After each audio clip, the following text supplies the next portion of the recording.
Welcome to Modern Psychedelics, where we explore the transformations made possible through intentional engagement with psychedelics. This podcast will help you integrate high consciousness living into the everyday and deepen the work ignited by altered states. You can expect balanced and grounded conversations around therapeutic, ceremonial, and recreational containers. My name is Lana Pribic, your host and guide. I am a 3-time certified professional life coach, and I work with people who want to integrate higher levels of consciousness into their daily lives so they can feel more peace, fulfillment, and connection. After all, our time here on Earth is so brief, so let's make sure we're really living. The song you hear is called Lost Horizon by Peace Sign. All right, let's journey. Hello, my Eboga people. We are back with another Eboga-focused episode because what else would we expect after Lana, who just got back from doing Iboga for the second time? You guys know that this is my absolute favorite child of a medicine, and so you can expect lots of conversations here about this medicine. If you're just tuning in for the first time, welcome. I have tons and tons of episodes that are exploring different aspects of Iboga and working with Iboga, including sharing some of my own personal experiences. But today I have a very fun guest, Leo Van Veenendaal, who wrote this incredible book called The Iboga Experience, Stories from the Sacred and Secret Plant that Saves, Heals, and Transforms Lives. If you follow me on social media or have been reading my email newsletters, I've been gushing about this book nonstop. And as soon as I got back from Ontario, where I did my most recent Iboga work, Paige had a copy of this book, and it was so funny. I messaged the group chat because we had a group chat for the retreat, and I was like, does anyone know any good Iboga books? I've read, I feel like, all of them, and I'm looking for another one to read. Little did I know that the Iboga Experience by Leo was released in 2023. So it's a very recent book, which is really nice. It's modern, it's, up to date, and the format of it is very interesting because it includes about, I would say, like 70 pages of tips, advice on how to work with Iboga and make the most out of your experience. But then the remainder of the book is actually interviews with a wide variety of people who have worked with Iboga for different reasons, and it really showcases how unique and how different everyone's experience is. So it's a book that I love. It's been on my bedside table from the retreat. While I was still in Mexico, I actually ordered a copy for myself so that I would have one when I got home. It's such an amazing read if you're preparing or if you're integrating Iboga. The only caveat he gives in the book is if you are preparing to sit with Iboga, do not read the interviews. You can read everything before the interviews, but do not read the interviews. So love the book. It was such a joy to sit down with Leo. He's an Iboga guy, super grounded, super chill, laid back, but also sharp, intuitive, has his wits about him. So I hope you enjoy this interview. We kind of went all over the place here. We talked about Leo's personal experiences. There was definitely lots of banter about the medicine. We talked about why preparation is so important. He shared his tips with us about why it's important to find a coach or a therapist to work with to support your Iboga work, and also how to choose the right one for you. He shared a little bit with us about what the initiation process was like when he went to go get initiated into the Bwiti tradition, which, if you're not familiar, basically involves eating a lot of Iboga. An experience that I one day will maybe have myself, but until then, I love to learn from and bask in the energy of those who have ventured to Gabon to have this experience for themselves. So, a little bit about Leo. He is, of course, the author of the Iboga Experience, a collection of interviews with people whose lives were transformed through Iboga. The book, the result of years of work, was published in 2023. From 22 to 24, Leo trained in Amazonian shamanism with a teacher of the Kokama lineage and now hosts healing retreats alongside his mentor. He was initiated into Iboga in Gabon and continues to study medicinal plants. In his spare time, Leo is currently building a retreat center and off-grid regenerative farm in the mountains of Peru. Very interesting guy. What I was really surprised to learn about Leo was that despite the fact that he really connected with Iboga, he also continues to this day to study Amazonian plants and has a very deep relationship with ayahuasca as well. So whether you're into Iboga or not, this conversation has something for everyone. It's a great guidance system to anyone who's working with any type of medicine because Leo really holds the resonance of many medicines. He's a true medicine man. You know, he went from being a scientific materialist atheist to opening up to the spiritual side of life and really learning from plants. So his journey is a beautiful one. It's an admirable one and one that I know a lot of you can relate to. And for those of you listening who have had a challenging experience with Iboga, who feel disappointed with their Iboga experience, one of my favorite moments in this interview was when I asked Leo what his advice and words of wisdom are to people going through that. Lots of beautiful inspiration and activation awaits in this interview with Leo. All of that being said, for those of you who are planning to work with Iboga, I have a program that is freshly launched as a result of being a newborn little baby coming out of my second Iboga experience. I have built the world's most comprehensive Iboga prep and integration program.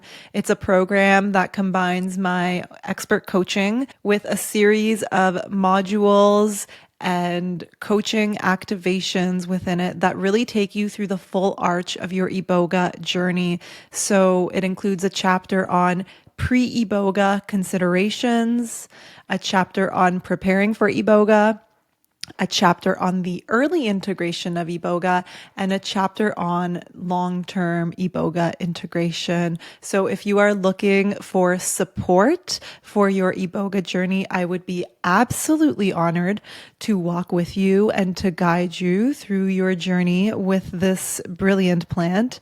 So you can find more about that in the show notes or on my website, modernpsychedelics.net/Iboga-integration-coaching. That's linked for you in the show notes. I've made it as accessible as possible, and it's a really powerful program where you can benefit from both one-on-one support and really Iboga specific prep and integration guidance. I cannot stress enough, and you know, Leo and I talk about this in the interview, cannot stress enough about how important it is to have support during your Iboga journey. This is not your average psychedelic medicine. In fact, I don't even really see it as a psychedelic medicine. I think it's completely its own unique thing, and it really goes a long way to have this support in place for yourself. So I will leave it there, and I hope that you really enjoy this wonderful interview with Leo. Hi, Leo. Welcome to the show. Hey, so nice to see you and meet you. Yeah, I'm so excited to talk to you today because you wrote this amazing book, The Iboga Experience, which Oh, I have thank you. been devouring. And I'm just so happy that there's a more modern, recent text about Iboga available now because a lot of the stuff that's been written about it, at least in books, is a lot older. So thank you. No, you're welcome. And I wrote it because when I had my Eboga experience, there was no good literature out there to help people. And yeah, that was the intention of the book. If I could help one person have a better experience, then it was worth writing the book.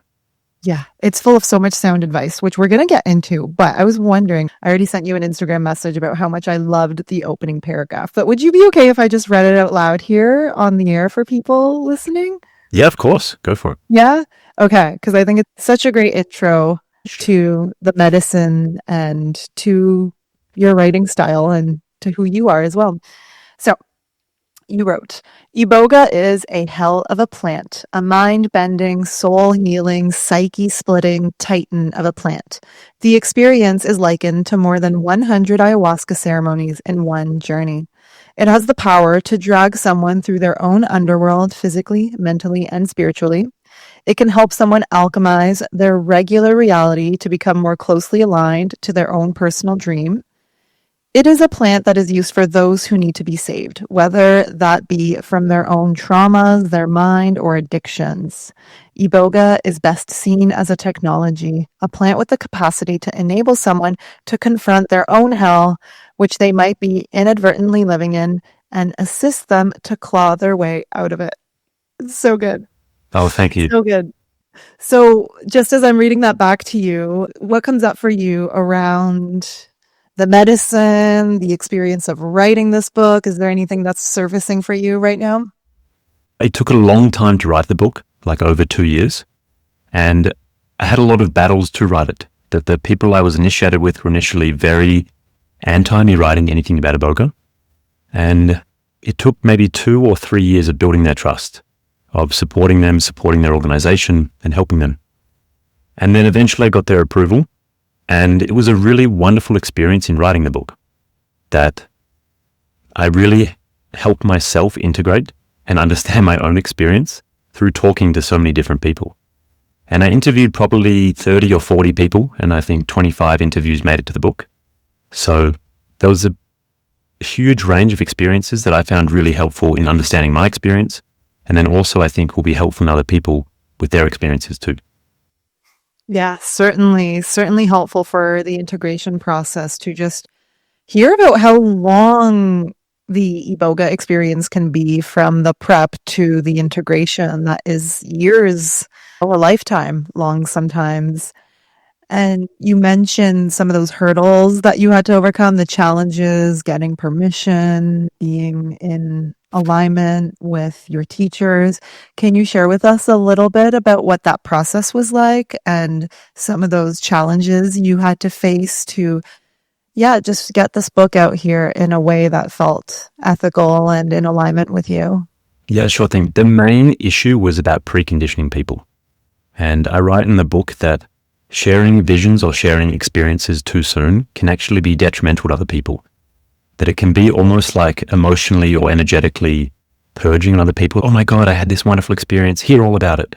And people kind of throw their experiences onto others. And I ended up convincing them that it was a good idea to write the book because there was so much myths and so many like unfair stories about Iboga out there. And my argument was, hey, if I write this book and I make it with respect and I make it with reverence to Iboga, but with the intention of saying, look at the huge range of experiences, like there's 25 people's interviews in the book, and they're all different. They all had such different experiences. And if I interviewed 500 people, there'd be 500 different experiences. And I think that was the key thing, to say, hey, I'm actually not preconditioning people, but I'm showing them that, okay, the whole range of experiences is massive.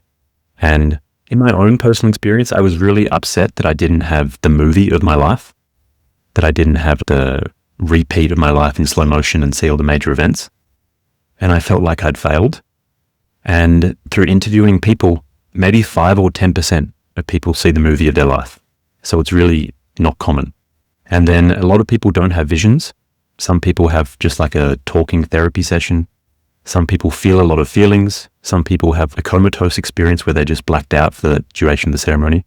And all these things are normal. And I didn't know that going into it. I was like, oh, I'm going to see the movie of my life. I'm going to see the future. I'm going to get total clarity and direction. And I didn't really get any of them.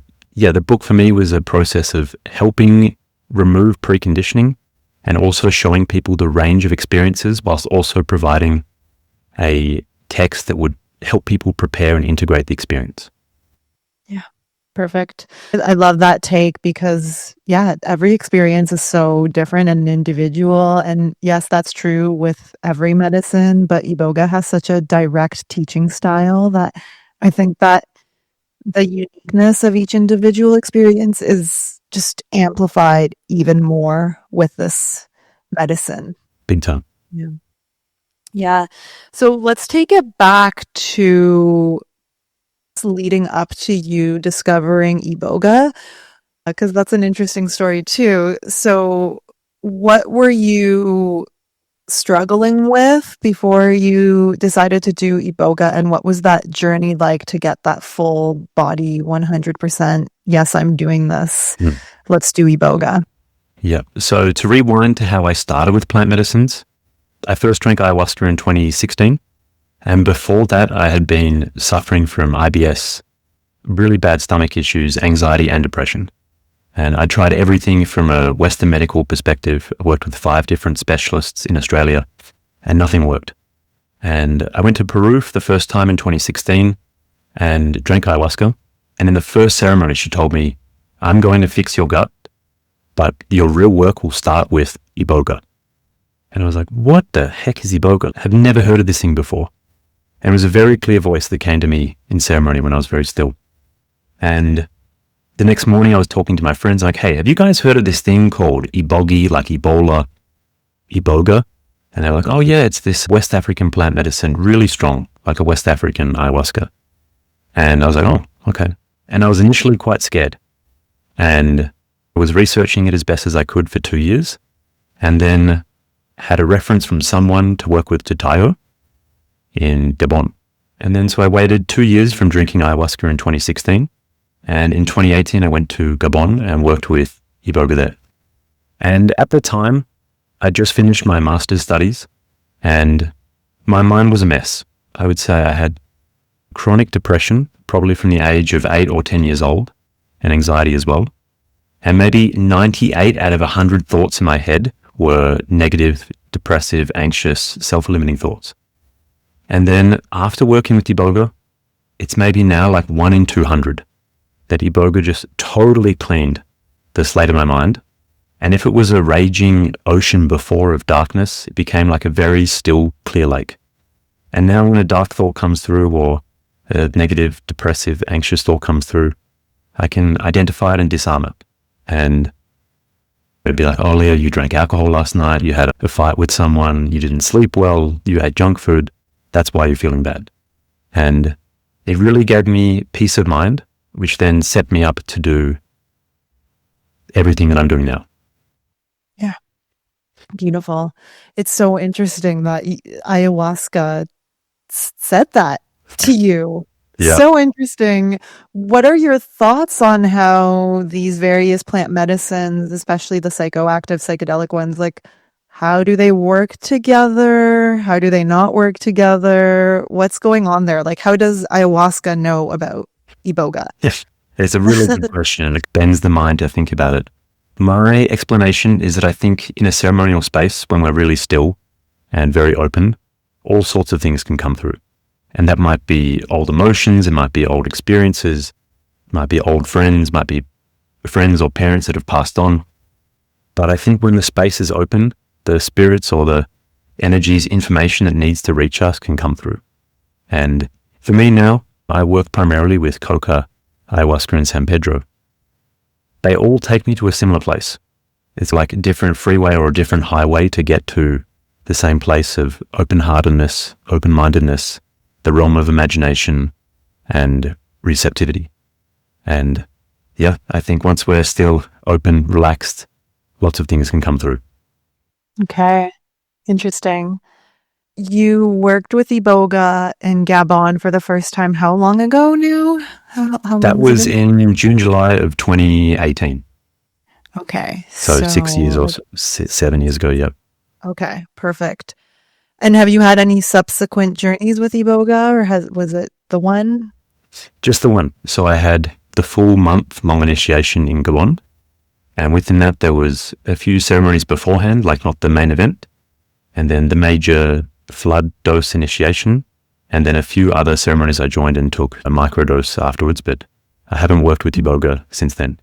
Okay. And Tatayo, who was my initiator, or the priest who facilitated the ceremony, he says that once you eat Iboga, it's stamped onto your DNA and you can connect with it anytime.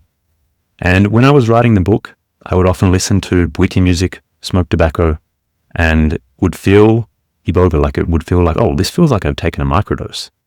And I think that's the power of having that connection with Iboga, and then also setting that intentionality, listening to music, really relaxing, that the memory can come back up, the feeling can come back up, and we can connect back to that state.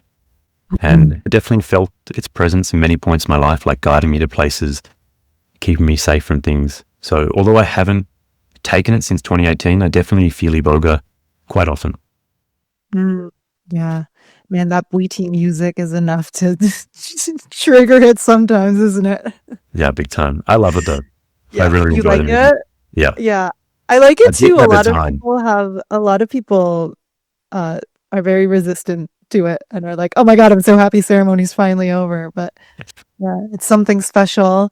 So you mentioned that you still feel the presence of Iboga even today, 6-7 years later. In what ways do you find that it's still working with you, still a part of you, guiding you? Yeah. So in 2018, when I was looking for a job after I just finished my master's studies, I went to a conference looking for a job as an engineer. And this is a good example because this very clear voice came into my head and said, go to the left side of the room. Like, okay, like left side of the room, all right. And then it's like, go to the middle and sit next to the person with dreadlocks. I was like, oh, okay, like, all right. And so I had to make my way all around the room. And I ended up sitting next to a guy with dreadlocks, and he offered me a job. And then I had a great job working with his company for 18 months. I was like, oh, okay, that was Iboga. And then recently it comes through in ceremony with Ayahuasca. Probably 1 in 5, 1 in 4 ceremonies, I'll feel Iboga come through. And it's not Ayahuasca visions, but very clear Iboga visions, which for me manifest as hyper cartoon-like, hyper colorful, and like explosive visions. And I'm like, oh, okay, Iboga's here tonight. What do I got to learn? I've heard that yeah, Iboga can come like hijack other plant medicine experiences.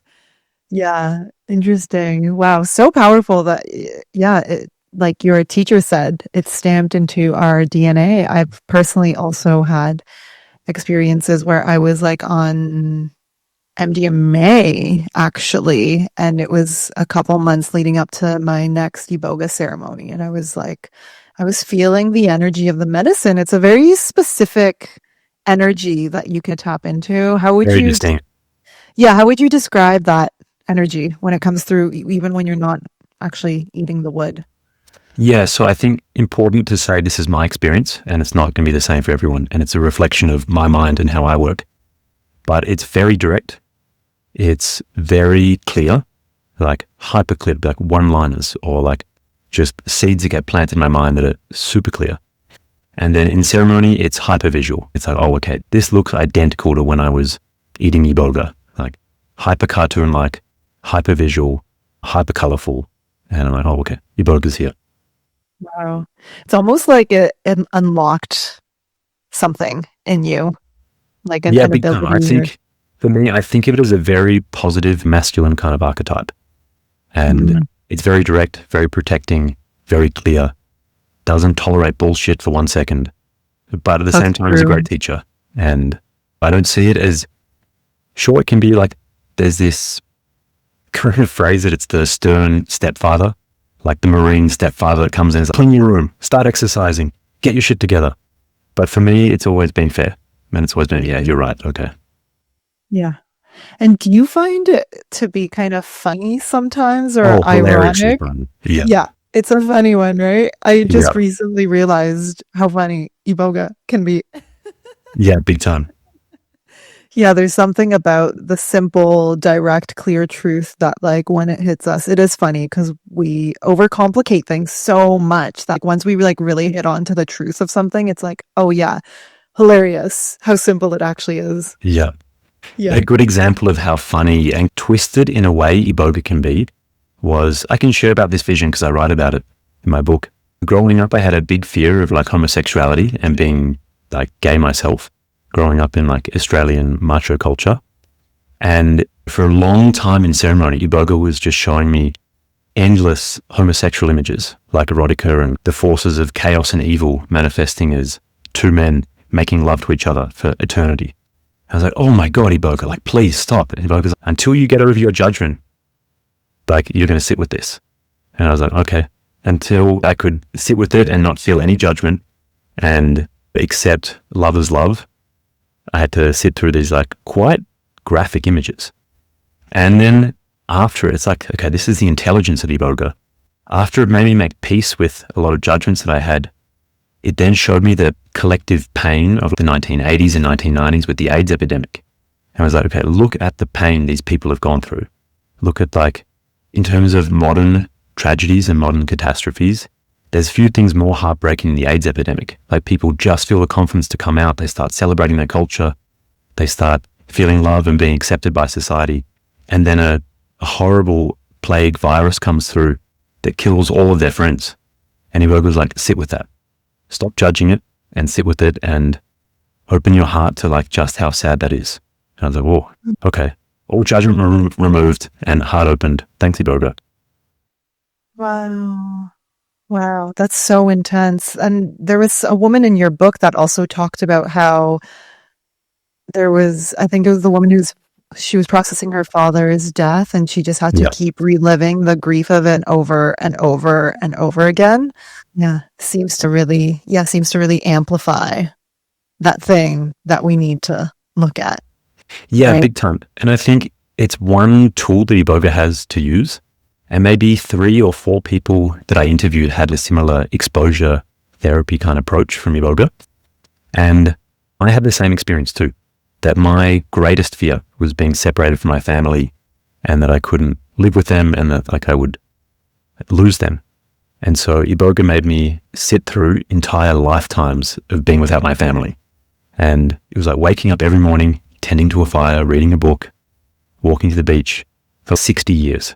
And I would wake up and watch my hands get like older and more aged. And then when I got to about 65, 70 years old or something, it would restart and I'd be taken back to being 25 years old. And until I made peace with, okay, I'm fine if I'm not with my family, then yeah, the vision continued until I was finally at peace. Wow. And it was very liberating for me because a lot of the projects I wanted to do and a lot of the things I wanted for my life, I had to have distance from my family and travel to a different country. And it gave me the freedom to do that. So exposure therapy is a big one that maybe 10% of people in the book experienced. But I think if someone does have a big fear or really traumatic experience or memory, it's a way that it works through it and very powerful. Wow. Yeah, it makes a lot of sense with it being, a medicine that asks us to confront our own fears, like simply just by making the decision to sit with Iboga, we're overcoming a lot of fear, but just kind of teaching us to face our fear, to be with it, and then find the peace on the other side. Yeah. Makes a lot of sense. When I was reading about that part of your journey, going through, like cycling through that fear over and over again, I was curious about whether that was all within one ceremony or were you constantly going through that like after the ceremony while you were doing other things? It was primarily during the main ceremony, and then maybe it lingered in dreams and like meditative thoughts afterwards. But most of the work was done within ceremony. Yeah. I had a question for you about fear around Iboga. I had a huge amount of fear before I got to Gabon and I didn't know any close friends that had worked with Iboga. I had no idea what to expect and a lot of fear. But the second I took the microdose, all fear just evaporated. And then I never felt fear going through it. Did you have a similar experience with fear and being relieved once you ate the wood, or how did it present to you? Footwear has been an issue for me since the dawn of time. Okay, since the dawn of my time, but honestly, humans were literally walking barefoot at the dawn of time. And maybe they were onto something. I'm an active girl who loves being outside and I want to look cute still, but fashion oriented shoes, they make my feet hurt and they don't go the distance. Earth runners have truly solved all of my soul's problems. Their earthing sandals are not only super comfortable, grippy, and mimic barefoot living, they're also actually pretty cute and stylish in a minimal aesthetic kind of way. I still rock my original pair of Circadian Adventure sandals from 2 years ago, and I've got a fresh pair of their Primal Lifestyle model for my trip to Mexico coming up, and for all the hikes and music festivals right around the corner this summer. Since I started wearing Earth Runners 2 years ago, my feet have never felt better. I can walk long distances, dance for hours, and my feet just don't hurt the way they used to. My feet are healing, and I'm honestly obsessed. Made with Vibram outsoles for a sure-footed experience, these sandals are perfect for hiking, running, water adventures, dancing, and reconnecting with the earth. Honestly, sometimes I even wear them in the city streets, which is why I went with the lifestyle primal pair this time. The copper and stainless steel earthing system grounds you to the earth's EMFs and help you bring your body into its natural balance. For me, the ultimate integration is living in alignment with the earth, and Earth Runners help me do that with every step. Free your feet and rewild your soul with Earth Runners. Visit earthrunners.com and use the code Lana for 10% off. Seriously, run, don't walk, over to earthrunners.com and use Lana at checkout for 10% off, and you can thank me later. Yeah, no, for me, I was pretty much nervous while I was there at the first fire. And then when the medicine came on, it was very strong and I felt like I was spinning the spins. I think that's like a common thing. Yeah. I think I was in the fear until I was strapped in and I had a sense of what the experience was going to be like, until I like really connected with what the energy of the medicine was like. I think I was in a little bit of fear. Yeah. Yep. Yeah. Because Levi did give us like a micro dose. I forget if it was the day of the ceremony or the day before. And I don't think it evaporated the fear for me. Yeah. Yeah. Okay. Yeah. Everyone, yeah. Yeah, for sure. For sure. So you went to do your initiation in Gabon. What about that can you share with us? Because I know a lot of it's like private and secret and not meant to be shared, but what can you share with people? Sure.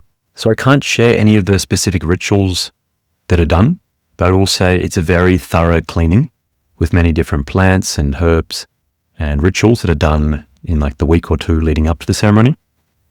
The ceremony itself, like the main event, was very intense. And for me, the visions lasted 5 days continuously, and I didn't sleep for 5 days. And then I had persistent kind of traces and other kind of psychedelic distortions for maybe 6 months afterwards. And I left Gabon at 4 weeks feeling very, like, I wouldn't say sad, but very broken. Like all the bullshit in my life had been stripped away. All the things I was holding on to had been stripped away, and I really didn't know anything. I was very lost. And I went there with a very specific intention of, okay, what should I do for my professional career? Like, where should I go? I've just finished my studies. What should I do? And I had 3 potential areas of, okay, I'm either going to go work in recycling engineering for like plastics. I'm either going to go and work in cannabis engineering, or I'm going to go and do stand-up comedy. And I got no clear answer because the question was a really bad one. And I didn't work with a coach and I didn't work with a counselor beforehand to really set a good intention, because I look at my life now and it's working with plants. And Iboga was kind of like, hey, that's a really silly question. It's not any of those 3 things you meant to do. And if you're not open to hearing what the answer is, then I can't tell you. There's such an art to asking the right questions for Iboga, and I think that's where the value of working with a coach is, because I had an experience during my first ceremony where I remember the day after the ceremony, I went and I looked at my list of questions and I was just like, what was I thinking? Like, this is just so missing the point. Like, they just seemed ridiculous to me. And I think where we trip up with our questions for Iboga, as can be seen with your questions, is that we try to buffer the answer into the question itself. So it's like, what should I do professionally? It's either this or this. And it's like, no, it's Iboga just like blasts your consciousness open to such a high level that you can't even perceive what the answer or that path forward for you might be. Yeah. Totally. And I think if I reflect, how does Iboga work across the people I interviewed? What I see it as two things. One is it's a circuit breaker. And so all the kind of habitual patterns our minds get into, all of our daily routines just get broken. It's like a hard reset on that. And the other one is it highlights blind spots. And so that combination of like, okay, wiping the slate from what behaviors are we engaging in, then being like, hey, look at this old behavior or this hidden thing, this blind spot. Look at how this is controlling your life, or look at how this is affecting all your actions. And that combination of revealing a blind spot and then giving your mind a blank slate, Iboga's not doing the work for you. You have to have the courage to say, yep, I'm ready to face this thing. I'm ready to make a change. I really want to make a change. But that combination, in my perspective, is the miracle. That it's okay, fresh slate, blind spot, total freedom. Yeah. Yeah. And then the other side of it is also filling that space, right? There's the side to Iboga that's like also about, it's the cleanser, but it's also an accelerator in terms of giving that guidance and sense of purpose going forward. Yeah. Yeah. You mentioned that the time after your initiation was quite challenging. You were feeling ungrounded. And if I'm not mistaken, this went on for quite a while for you. Yeah. Yeah. You know, common, super common. I have a whole podcast episode called like when sometimes things get worse before they get better working with medicine. That's the disappointing truth when people are desperate and just want to feel better. And they're like, I don't want to do something that's going to make things worse, but sometimes for a while it does. So tell us a little bit about how you navigated that, and to offer some hope to people listening who might also be navigating that. Like, how did you stay grounded in that trust that ultimately you had to go through this challenging period? Or did you even have a sense of that? Did it feel like you were never going to get out of it? Yeah, if you could just share more about that. Yeah, sure. At the start, I was very worried. I was like, oh my God, I've broken my brain. I'm so ungrounded. I don't know what's going on. And I had no friends living in Australia that had worked with Iboga, so I had no one to cross-reference it with and check it with. And for 1 or 2 months, it was deep despondency, like, oh my God, I've really ruined things. But this very clear voice came to me, which was, have faith and just keep going. And for me, that looked like meditating every morning. At the time, I was doing transcendental meditation, going to the gym, going for runs, exercising, like taking care of the body, eating well. And at about the 6-month mark, I was really still not feeling back in my body. Like I was still quite out there. And it's important to note that I took a very big dose of Iboga. Like my ceremonial dose, I share about this in the book, was 14 spoons, which is about 5 grams a spoon. So I call it like 70 grams of Iboga root bark from a very old tree. Oh my goodness. Which is a huge dose. Like, wow. I think people can have profound transformative experiences with very small doses, like 5 grams, 10 grams can be plenty, can be a huge amount. And then the big dose I took, I had total faith into Tayo. My life has turned out well now, but that 6 months afterwards was not easy. And one day I called to Tayo and I was like, hey, I'm really not feeling okay. Would it be okay to sit with another plant or work in another ceremonial space? And he's like, okay, what are you thinking of? And I was like, oh, I think I might do some LSD, go to the beach and just really connect with myself and tune in. And he was like, sure, if it's high quality LSD, it's been 6 months, go for it. And that for me was what really brought me back to earth. And I had a day of just smiling, being my body, being in nature, letting my brain kind of reconnect itself with LSD. And then after that, it became much easier. So my broad advice to people is to have faith, to just continue with the practices that they know are really good for them. Whatever it is, like making art, exercise, meditation, eating well, being with friends and family, being in nature. And then at the kind of 6 month to 12 month mark, I think it's appropriate to start working with other medicines again. But don't rush into it. I will share this. I have a very close friend who was initiated at the same time as me, and he was running an ayahuasca retreat center and went back to serving ayahuasca a month or two afterwards. And for him, his process was much more drawn out and probably much tougher than it needed to be, because he started working with other plants too soon afterwards. So I think it's a good lesson that it's can be a really tough time period, but it's a really long-term investment in yourself. Like changing the trajectory of your soul is not easy work and takes a lot of sacrifice and hard work, and also faith and trust. And I'm prone to wanting to blast back off into ceremonial psychedelic space, but it was a good lesson just to take it slow and to really give it at least 6 months to integrate the experience and just keep going. Yeah.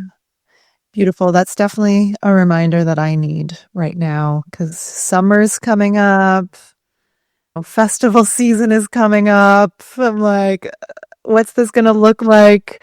And I'm really curious to explore a more sober lifestyle for the next 6 months. And I'm so happy that you were able to really tune into what you needed, the LSD, and to come back to yourself.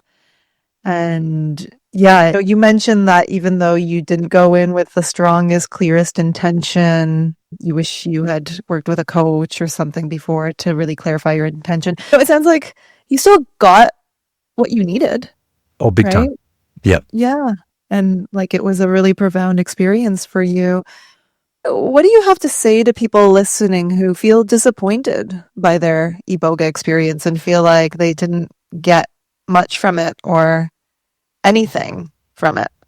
I would say there is a time to be disappointed. If the facilitator really didn't do a good job, didn't care for you, didn't follow traditions, and didn't make you feel safe, I'm not going to discredit someone's experience of feeling, hey, I'm disappointed. That's a very real thing. There's a lot of cowboys and cowgirls working in the industry that haven't had the training. So yeah, that is a real thing. But for someone who has worked with a great facilitator, for someone who has done the work, done the preparation, has really given it their best, give it time. And it's a very common thing that it takes 10 years to understand the first experience. And for me, I felt disappointed and frustrated, I would say, for maybe 2 years after that, the first experience in 2018. Wow. And that's normal. Like now, looking back 7 or so years later, extremely grateful. And I can see the greater pieces of the puzzle coming together. And I don't feel like I've fully understood it yet, my experience, but at the same time, I have immense gratitude. And that's shifted with time. So my thing is that Iboga will give us the experience we need. Maybe not the experience we want, but it will give us the experience we need if we prepare well and treat it with respect and go in with a good intention. And just to have faith, to take a very long-term perspective, to take a 10-year, 20-year perspective and try and zoom out, which I think a coach or counselor or therapist can be great for. It can be very easy to get stuck in the monkey mind and just ruminate and be disappointed. But yeah. Beautiful. Beautiful. I know that there's lots of people listening who just felt a sigh of relief hearing those words. You mentioned again and again in your book, both in your own narrative and through the people that you interviewed, about the importance of securing prep and integration support. Can you talk to us a little bit about why this is particularly and uniquely important when working with Iboga, and maybe what people should look for in prep and integration coach or therapist? And when is a coach better? When is a therapist better? That was a lot of questions, but I trust that you can handle it. I'll do my best. So I think primarily having a coach, therapist, or counselor to help you through the experience is great because they can hold the bigger picture. And for different people working with, say, addiction issues or substance misuse, and then someone just working to try and cure depression or really be inspired in their life, a coach or counselor can be great to hold that bigger picture and to zoom out. Because we can get stuck in like the monkey mind of feeling frustrated, feeling disappointed, feeling exhausted, feeling just done with things. And having someone who's on your team and can be like, you know what? I have no dog in this fight. I have no agenda apart from helping you have the best experience is totally, it's invaluable. Like you can't put a price on it. And for me, sure, it might be expensive, but it's probably the best investment you can make. If you think of Iboga as really serious business and something that can change the trajectory of your life, paying an extra, I don't know how much it costs, $1,000, $2,000 to have someone to really help you make the most of it, incredible. Probably one of the best investments someone will make. And what else would I say about that? I think it's also really important to have a therapist, coach, or counselor that has worked with a similar intention or issue that you're bringing to Iboga. And so let's say I'm going in for depression, I'm going in for anxiety, and working with someone who primarily works with people addicted to heroin, probably not appropriate, and vice versa. So I think it's a really good question to ask the person that you're consulting with. Okay, have you worked with Iboga? What was your intention? Have you worked with similar clients who have had similar intentions to me? And then what's your current relationship with Iboga? Like, are you microdosing it? Are you integrating a big experience? Are you preparing for a second experience or something like this? I personally wouldn't work with a coach or counselor that hadn't worked with Iboga themselves. And I would really look for someone that has a very similar intention and experience as to what I'm going in with. And I think that's really important because it's very hard to help or heal someone or be really effective if they don't understand the issue on a personal level themselves. Beautiful.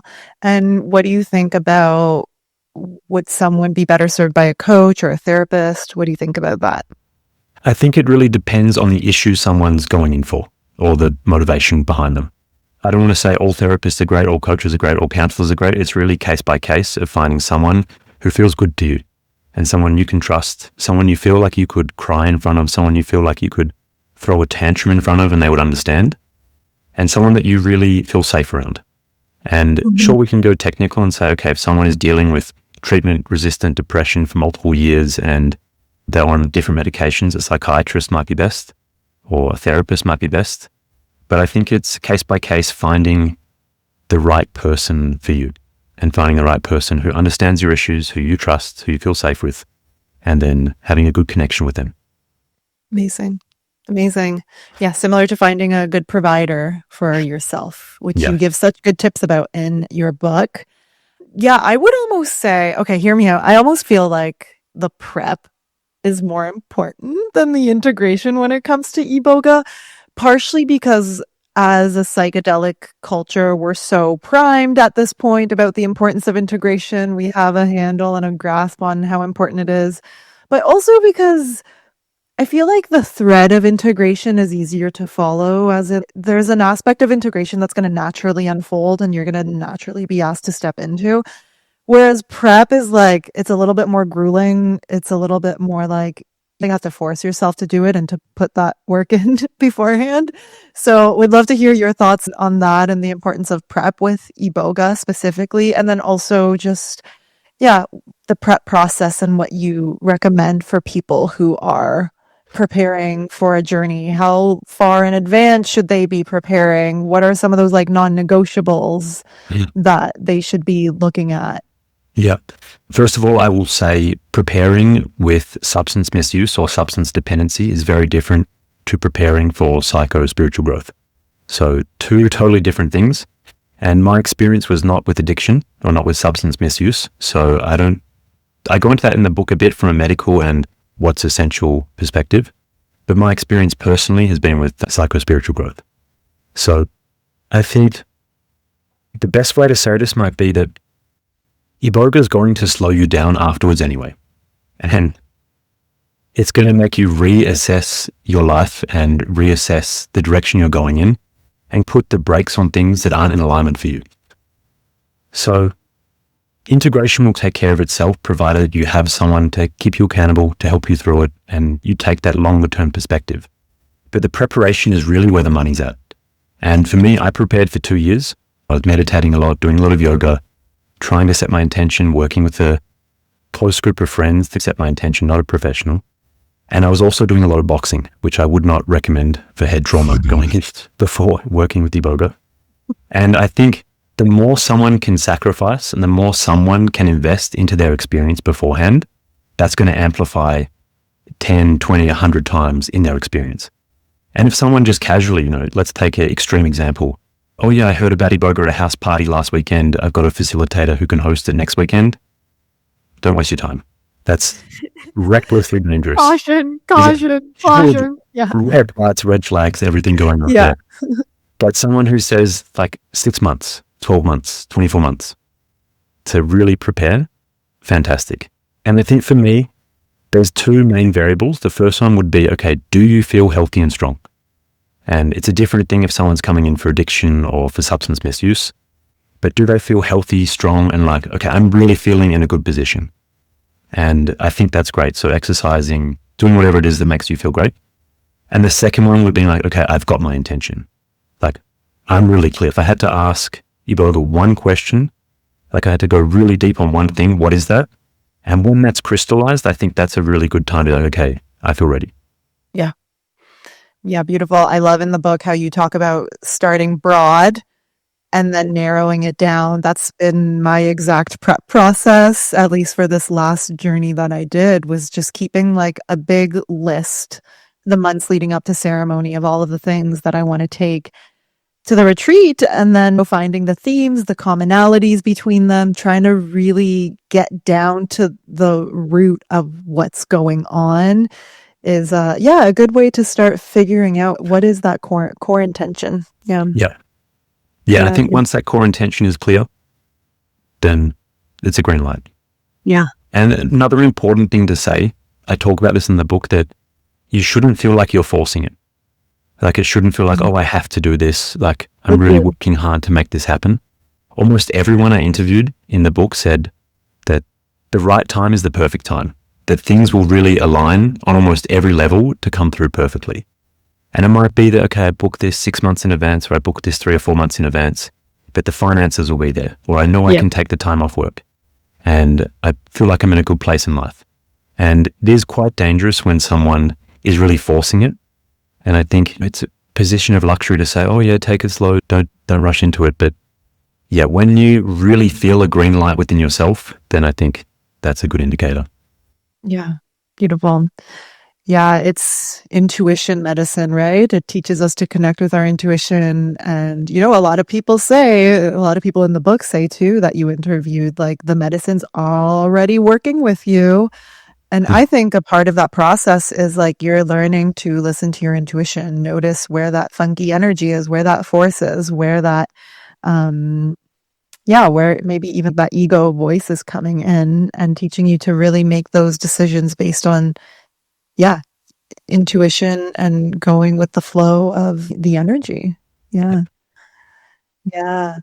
I think another thing I love about your book, you guys, if you haven't realized, I'm such a fan of this book, and I think everyone considering working with Iboga should go pick it up.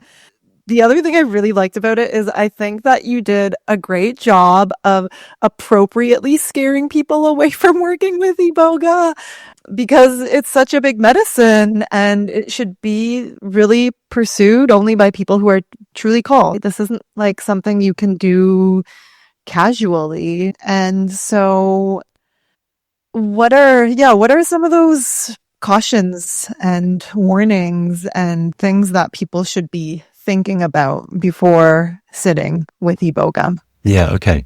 So one is medically, for someone coming from a place of substance misuse, it can be quite dangerous. And the early statistics about Iboga were that 1 in 100 people die whilst working with Iboga. And I don't think that's accurate for a second. I think that's a reflection of the first clients working with Howard Lotsoff in New York ages ago in the 70s and 80s. And that was people coming in primarily from heroin addiction. And so people with poor diets, chronic deficiencies in different places, not with a strong heart, not exercising. And I interviewed multiple facilitators that had held ceremony or facilitated for over 1,000, 2,000 people that had never had a death. So when people do meet the proper safety requirements, they do have a healthy heart, they're in a good place physically, Iboga can be remarkably safe provided the dose is not reckless and crazy. So that's one thing to think about.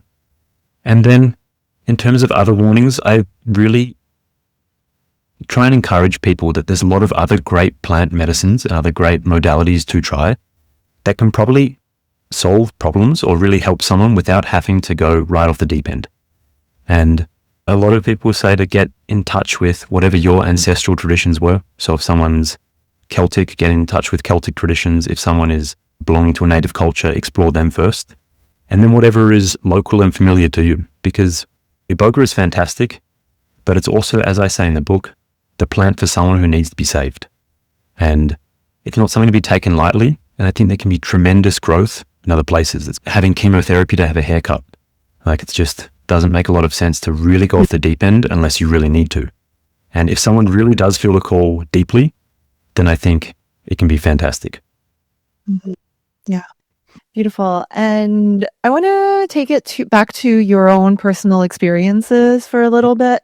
How connected are you to the Bwiti tradition and the teachings of the Bwiti? And has that been an aspect of working with Iboga that's been guiding you and stuck with you, or not so much? Yeah, so when I was in Gabon, I was really trying to learn as much as I could and learned quite a lot then. Again, it's quite limited on what people are allowed to share with others that haven't consumed Iboga. But I will say this, there is a fantastic book by H.W. Fernandez about Bwiti. And you can order that from Amazon. It's quite expensive, it may be $100 or something. But for someone who is interested in Bwiti, that's the best resource. So wow. I have a copy of that book. Can I ask you something about that? Yeah, sure. How was that book allowed to be written? Because Bwiti is meant to be an oral tradition. Did this person have to go through a similar process? Do you know anything about that? Yeah, I'm not sure about the process they went through, but I've had multiple elders tell me it's very accurate. For someone who is interested, I can recommend that book. But again, I would say it's probably best to learn about Bwiti when someone has eaten Iboga. And so if people have had Iboga and have met Iboga, I think it can be a great resource, because we can't all speak French or live in Gabon and receive oral transmissions, but it can be a great resource for people who are interested and have met Iboga already. Wow. On my way to order that book. It's a big one. It's 500, 600 pages. Wow. And filled with diagrams and explanations and the whole lore behind it. It's terrific. Oh my goodness. Is it like a dense read? Is it like heavy and hard to read, or is it just... It's fun to read. I would say that if you really like Iboga, it's fun to read. But yeah, it's not so easy. Okay. Interesting. Okay. Amazing. And is there anything about the Bwiti way of life, you call it a cultural technology in your book, I really like? Is there anything about Bwiti that really guides you or you work with, or that's really impacted your life? For me, I would say it's taking a really long time frame. And I have to be careful with what I can share here, but it's taking a super long time frame on issues I'm facing, on personal relationships, on goals and dreams. And that for me is what I really like about Bwiti. And Tataru says that Bwiti as its core is how to be wise and how to be happy. And for me, a lot of my problems come from short-term thinking, getting stuck in the mind, getting stuck in frustration or projection. And just zooming out and taking a much longer time perspective, for me, is the essence of being wise and being happy. Like, you're not stressing about the small stuff, not getting upset about everything that goes wrong, but trying to understand the greater wisdom of life that kind of flows through things, and there's something guiding the longer story. Yeah, take it slow, one step at a time. Yeah, Yep. Amazing. Amazing. And how has working with Iboga influenced and impacted your relationship with other medicines? Because you live in Peru, you're quite the medicine man, working with lots of different plants, ayahuasca, different Amazonian plants and diets. So yeah, how has that... Because Levi, I don't know if he said this when you interviewed him, but he says this at retreats often, that Iboga makes other medicines more effective. So curious to hear about your thoughts on that and just how it's shaped your relationship with the other plants. Yeah, sure thing. So I did a 3-year apprenticeship in the jungle with my primary teacher, who is Kakoma and Ronalco, 2 small ethnic groups of the upper Amazon. And he, at the start, didn't understand what plant I'd worked with. He was like, there's something different about you, like the way you process medicines, the way you connect to plants. What is it? And I was like, oh, okay, I did this initiation in Gabon. I cleared my mind. I'm much more open and receptive. And he's like, okay. And he had never met Iboga. And he told me that often in ceremony, he will see Iboga working through me and coming out in my voice. He's like, this is a plant I've never seen before, I've never met before physically, but I will hear it in your voice, and I will hear it like when you're talking to people that it's coming through. So I think it is stamped in my DNA. It is part of the spiritual person that I am, or the identity I am. And I think, to make it more objective and scientific, my mind is quite still and my mind is quite happy, which makes working with other plants easier. And it makes things more grounded and more stable. If someone is meeting any plant medicine from a place of security and stability, they're going to have an easier time than someone who's bringing in a lot of their baggage and demons with them. I see. Amazing. So this teacher of yours had met you, he had worked with you before Iboga and after Iboga, and he noticed the difference, or? I met him in 2022. So Okay. What's that, 4 years after working with Iboga? But he recognized a very particular essence within you. Okay. Yeah. And he really likes it. He says it's a very supportive, great spirit, which is nice to know. He says, and he wants to come to Gabon with me next year or the year after. Wow. Will he Which would be consume fun. Iboga? Yeah, for sure. Wow. Oh, that's so exciting. Yeah. That's so exciting. And tell us a little bit about your current work with plants and what you're doing, what you're working on, what's going on with you. Yeah, sure thing. So at the moment, I've just finished building a house here in Peru. And at the start of the year, I was serving medicine just from my living room to friends and family. And I had great times. My teacher came and visited and we served medicine together. His name is Armando. And yeah, I got a very clear message to wait until I built my temple to serve more medicine. And that kind of makes sense. People don't serve medicine from their living room. People don't serve medicine from their kitchen. You need a dedicated space. So at the moment, saving up to build a temple. I'm still holding ceremony for myself in my house just to connect in. But yeah, I'm primarily working now with coca and tobacco in San Pedro. And I have a great blessing to have very good teachers here in Peru. So still learning, still taking it slow. I had an internal rule that I didn't want to serve medicine until I had 10 years of experience at drinking medicine. Just that there's enough 1 in 100 experiences with people that you can be like, okay, I know how to handle really tough experiences. I know how to help people through the toughest stuff. Because a lot of people start serving medicine too early. Like it's a pretty common thing here in Peru. People do one diet for 1 month, 3 months, and then start serving medicine. And they're probably going to be fine for 8 out of 10 people. But those 1 in 100 or 1 in 10 experiences, there's no way to skip the homework. You have to sit in ceremony, watch how teachers handle it, watch how masters handle really difficult people, and then put in the reps. Yeah, and there's a lot of that in the Iboga world too, where people are really rushing to serve this medicine without the apprenticeship, and it freaks me out. Yeah. I think of it as brain surgery or brain or heart surgery. And you can work with someone who has done the equivalent of studying at Harvard or Johns Hopkins or Oxford University with a really good teacher for, say, 10 years, and they've done their homework. Or you can work with a lobotomist, like someone who'll just serve a big dose of medicine. They'll play some kind of music, but it's lobotomy. It's really just not doing anything productive long term. And I think working with really great teachers, working with really great facilitators is so much more valuable than just working with anyone. So I say to a lot of people, take it slow, be really certain you want to work with this person, and then treat it like brain surgery. Okay, if I was having brain surgery, would I want a great surgeon who spent 10, 20, 30 years working, studying? Or would I take someone who, has just done a 1 month crash course? Yeah. Yeah, it's a very good way to think about it. Yeah, because there's a lot that can go wrong, unfortunately, with the medicine, not even just medically, but also, psychologically.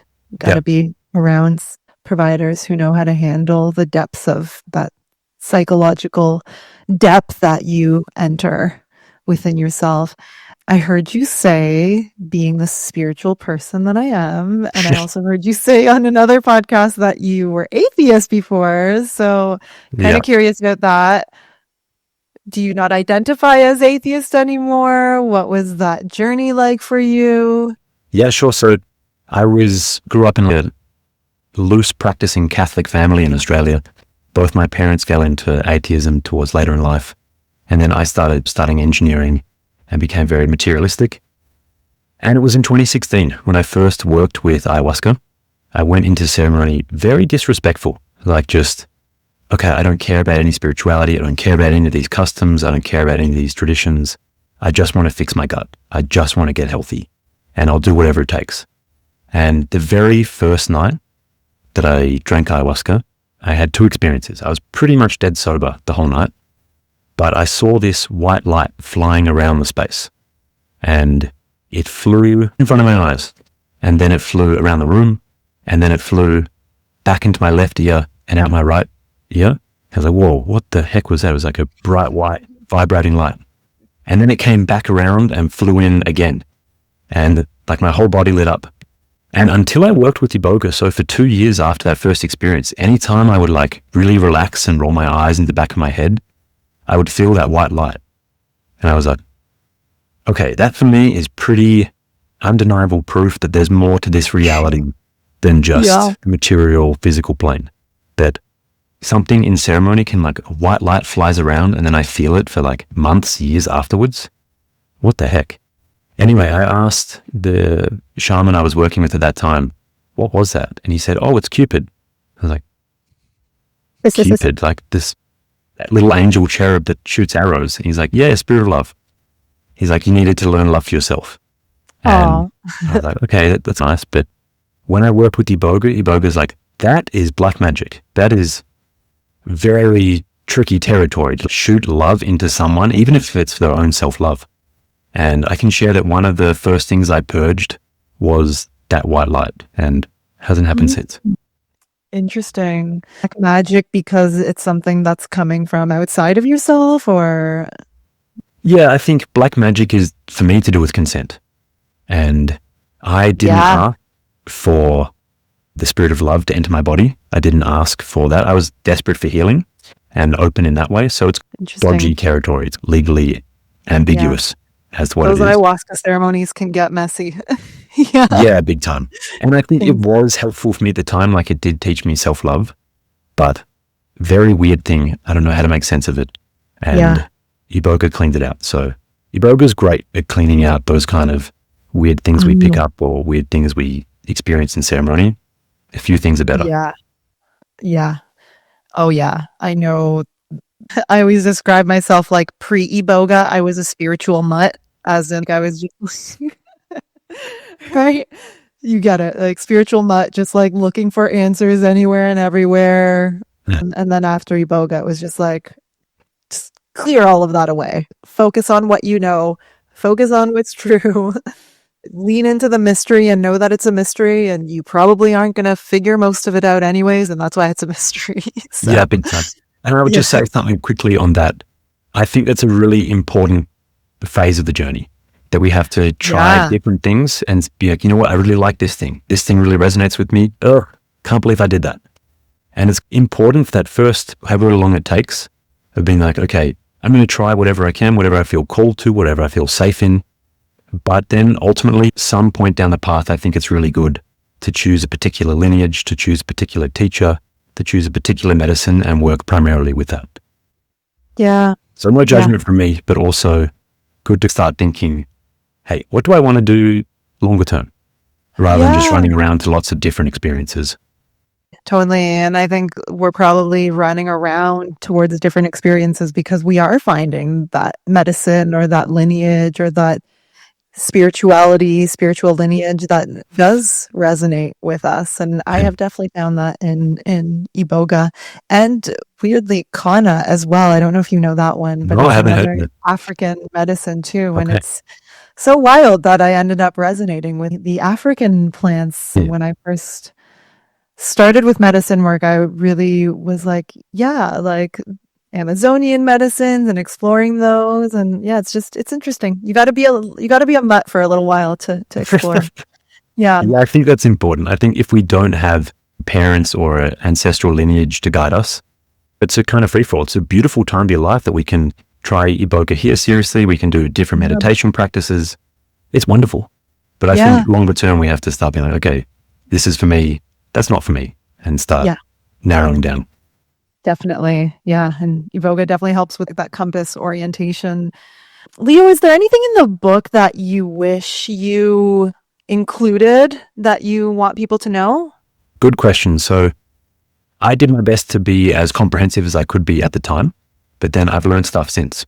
So one thing I would really recommend to people is magnesium supplementation.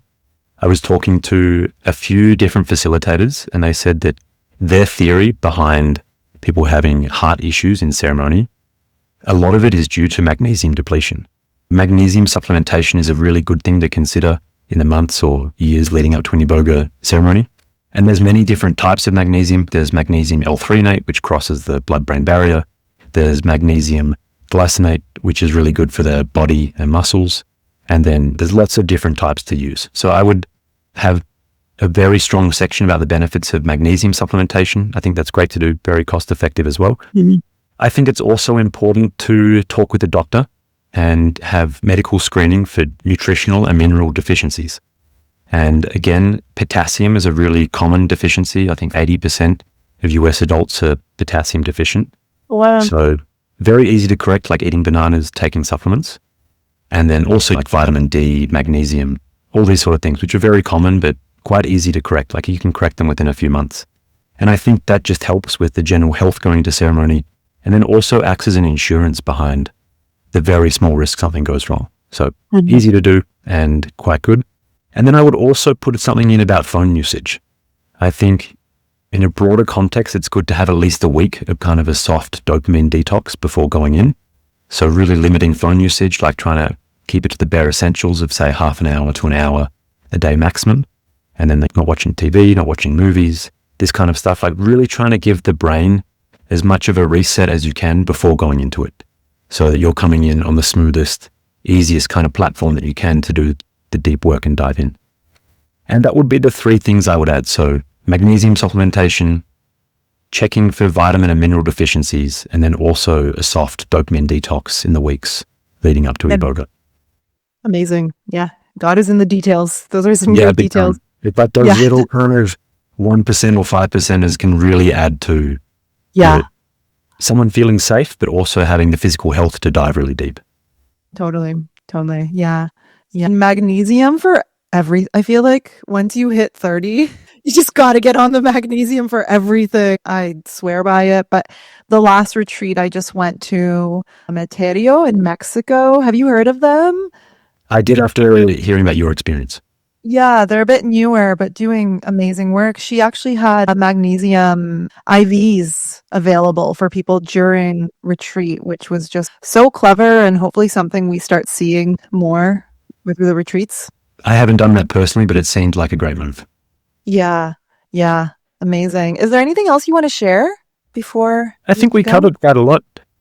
Maybe. Oh yeah, we went all over. I would say that I'm looking forward to working with Iboga again. I waited as long as I could.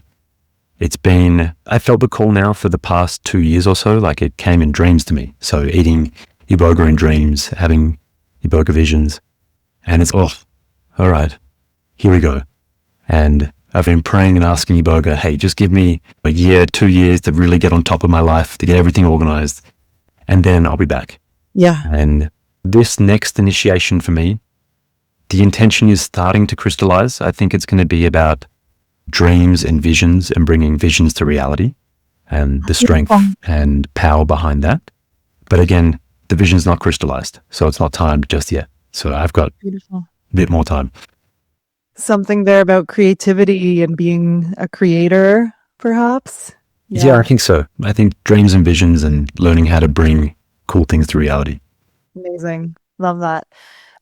So let people know where they can pick up the book, the Iboga Experience, Stories from the Sacred and Secret Plant that Saves, Heals, and Transforms Lives. On Amazon is the best place to purchase that. I'm also working on an audiobook, which will be out in 3 or 4 months.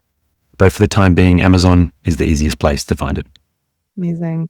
Guys, it is an incredible book. I picked up the hard copy because I knew that it was one that I was just going to keep going back to throughout my personal work with Iboga. So yeah, if you're considering it, if you're integrating it, if you're just curious and want to learn more, incredible, incredible book. Leo, thank you so much. And thank you for sharing. No, And thank you yeah, so much. It was an absolute looking, delight. And I'm wishing you yeah, the absolute best on your Eboga journey. I think you'll do very special, cool things. So thank you so much for this opportunity. thank you so much. Yeah, excited to see what's next for both of us. We'll see. Yes. Yeah. Indeed. All right. Catch you everyone in the next episode. Thank you so much for listening to and supporting the show. To stay in touch, sign up for my mailing list, which can be found in the show notes or on modernpsychedelics.net. If this episode sparked something within, please let me know by leaving a review of the Modern Psychedelics podcast on Apple and Spotify. This really helps to share these messages with those who need them, which is the whole reason why I do what I do. And if you haven't already, come join the ongoing conversation over on Instagram with other beautiful souls. We have an incredible and conscious community over at the handle Modern Psychedelics. And don't forget that the work begins after you come back down to earth. And I'm standing shoulder to shoulder, doing it with you.